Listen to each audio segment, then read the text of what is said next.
on ne présente plus Michel Drucker. À presque 80 ans, et après avoir traversé de lourds problèmes de santé, l'animateur est toujours à l'antenne, prêt à recevoir les people. Grâce à son émission Vivement Dimanche, qui basculera prochainement sur France 3, il s'est entretenu avec les plus grandes stars françaises. Mais ce n'est pas tout, dans le passé, Michel Drucker a également donné la parole à des stars internationales comme Whitney Houston, Angelina Jolie ou encore Brad Pitt.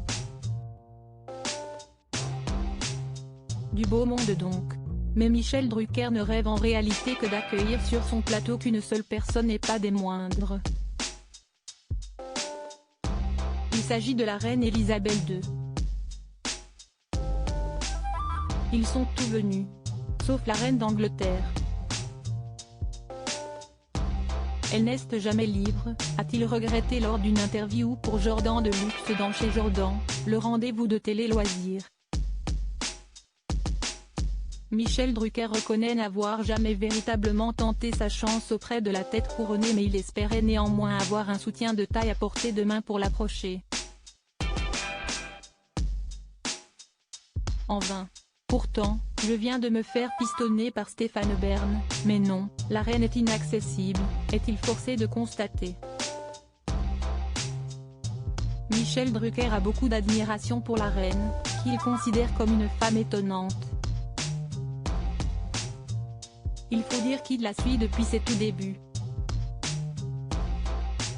En effet, étant née en 1942, la figure de la télévision a eu l'occasion de découvrir derrière les écrans de l'époque le sacre d'Élisabeth II en 1952, 10 ans plus tard donc. J'étais devant le marchand de télévision, et je regardais le couronnement de la reine Elisabeth II. Mon premier souvenir, si est-il, donc j'aurais aimé la rencontrer, a-t-il ajouté. Lors de cet entretien, Michel Drucker a par ailleurs eu l'occasion de revenir sur sa brouille avec Laurent Delahousse, avec qui les tensions semblent s'être apaisées. Si est-il un peu le coup de boule de Zidane contre Materazzi.